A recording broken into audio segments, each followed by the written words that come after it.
Yeh-Shen, a Cinderella story from China. In the dim past, even before the Qian and the Han dynasties, there lived a cave chief of southern China by the name of Wu. As the custom in those days, Chief Wu had taken two wives. Each wife, in their turn, had presented Wu with a baby daughter. But one of the wives sickened and died, and not too many days after that, Chief Wu took to his bed and died too. Yeh-Shen, the little orphan, grew to girlhood in her stepmother's home. She was a bright child and lovely too, with skin as smooth as ivory and dark pools for eyes. Her stepmother was jealous of all this beauty and goodness, but her own daughter was not pretty at all. So in her displeasure, she gave poor Yeh-Shen the heaviest and most unpleasant chores. The only friend that Yeh-Shen had to her name was a fish she had caught and raised. It was a beautiful fish with golden eyes, and every day it would come out of the water and rest its head on the bank of the pond, waiting for Yeh-Shen to feed it. Stepmother gave Yeh-Shen little enough food for herself, but the orphan child always found something to share with her fish, which grew to enormous size. Somehow the stepmother heard of this. She was terribly angry to discover that Yeh-Shen had kept a secret from her. She hurried down to the pond, but she was unable to see the fish, for Yeh-Shen's pet wisely hid itself. The stepmother, however, was a crafty woman. She soon thought of a plan. She walked home and called out, "Yeh-Shen, go and collect some firewood. But wait, the neighbors might see you. Leave your filthy coat here." The minute the girl was out of sight, the stepmother slipped on her coat herself and went down again to the pond. This time the big fish saw Yeh-Shen's familiar jacket and heaved itself onto the bank, expecting to be fed. But the stepmother, having hidden a dagger in her sleeve, stabbed the fish, wrapped it in her garments, and took it home to cook for dinner.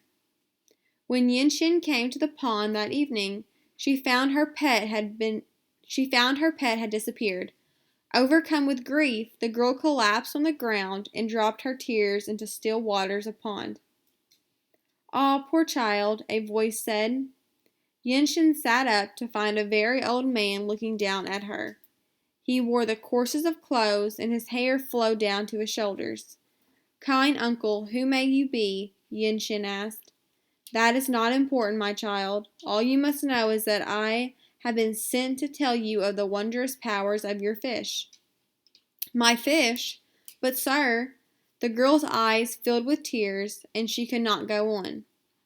The old man sighed and said, "Yes, my child.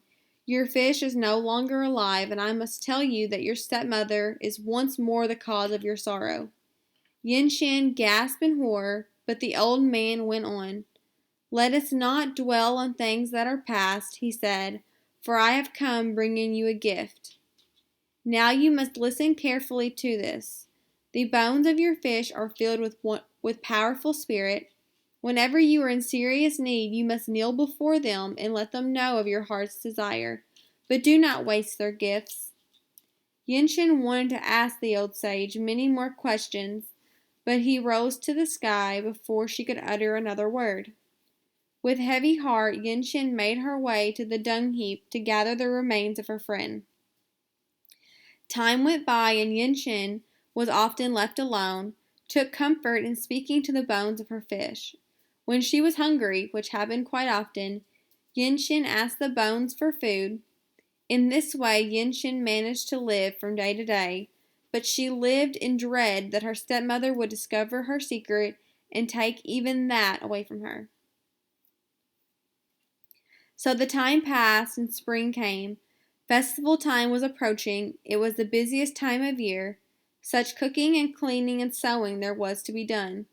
Yeh-Shen had hardly a moment's rest. At the spring festival, young men and young women from the village hoped to meet and to choose whom they would marry. How Yeh-Shen longed to go, but her stepmother had other plans. She hoped to find a husband for her own daughter and did not want any man to see the beauteous Yeh-Shen first. When finally the holiday arrived, the stepmother and her daughter dressed themselves in their finery and filled their baskets with sweetmeats.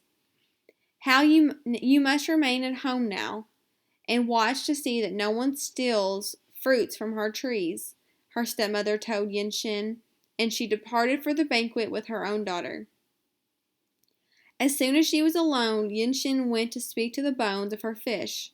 "Oh, dear friend," she said, kneeling before the precious bones, "I long to go to the festival, but I cannot show myself in these rags. Is there somewhere I could borrow clothes to fit to the feast?" At once she found herself dressed in a gown of azure blue, with a cloak of kingfisher feathers draped around her shoulders. Best of all, on her tiny feet were the most beautiful slippers she had ever seen. They were woven of golden threads in a pattern like the scales of a fish, and the glistening soles were made of solid gold. There was magic in these shoes, for they should have been quite heavy, yet when Yeh-Shen walked, her feet felt as light as air. "Be sure you do not lose your golden shoes," said the spirit of the bones. Yeh-Shen promised to be careful. Delighted with her transformation, she bid a fond farewell to the bones of her fish as she slipped off to join in the merrymaking. That day Yeh-Shen turned many a head as she appeared at the feast. All around her people whispered, "Look at that beautiful girl. Who can she be?" But above this, stepsister was heard to say, "Mother, does she not resemble our Yeh-Shen?" Upon hearing this, Yeh-Shen jumped up and ran off before her stepsister could look closely at her. She raced down the mountainside, and in doing so, she lost one of her golden slippers. No sooner had the shoe fallen from her foot than all her fine clothes turned back to rags. Only one thing remained, a tiny golden shoe. Yeh-Shen hurried to the bones of her fish and returned the slipper, promising to find its mate. But now the bones were silent. Sadly, Yeh-Shen realized that she had lost her only friend. She hid the little shoe in her bedstraw and went outside to cry. Leaning against the fruit tree, she sobbed and sobbed until she fell asleep. The stepmother left the gathering to check on Yeh-Shen, but when she returned home, she found the girl sound asleep with her arms wrapped around a fruit tree. So, thinking no more of her, the stepmother rejoined the party. Meantime, a villager had found the shoe. Recognizing its worth, he sold it to a merchant, who presented it in turn to the king of the island, King of Tohon. The king was more than happy to accept the slipper as a gift. He was entranced by the tiny thing, which was shaped of the most precious of metals, yet which made no sound when touched to stone. The more he marveled at its beauty, the more determined he became to find the woman to whom the shoe belonged. A search was begun among the ladies of his own kingdom, but all who tried on the sandal found it impossibly small. Undaunted, the king ordered the search widened to include the cave women from the countryside where the slipper had been found. Since he realized it would take many years for every woman to come to his island and test her foot in the slipper, the king thought of a way to get the right woman to come forward. He ordered the sandal placed in a pavilion by the side of the road near where it had been found, and his herald announced that the shoe was to be returned to its original owner. Then, a nearby hiding place, the king and his men settled down to watch and wait for a woman with tiny feet to come and claim her slipper. All that day, the pavilion was crowded with cave women who had come to test a foot in the shoe. Yeh-Shen's stepmother and stepsister were among them, but not Yeh-Shen. They had told her to stay home. By the day's end, although many women had eagerly tried to put on the slipper, it still had not been worn. Warily the king continued his vigil into the night. It wasn't until the blackest part of night, while the moon hid behind a cloud, that Yeh-Shen dared to show her face at the pavilion, and even then she tiptoed timidly across the wide floor. Sinking down to her knees, the girl in rags examined the tiny shoe. Only when she was sure that this was the missing mate to her own golden slipper did she dare to pick it up. At last she could return both little shoes to the fish bones. Surely then her beloved spirit would speak to her again. Now the king's first thought on seeing Yeh-Shen take the precious slipper was to throw the girl into prison as a thief. But when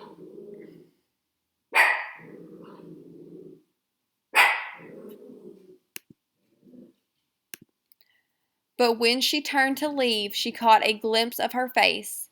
At once the king was struck by the sweet harmony of her features, which seemed so out of keeping with the rags she wore.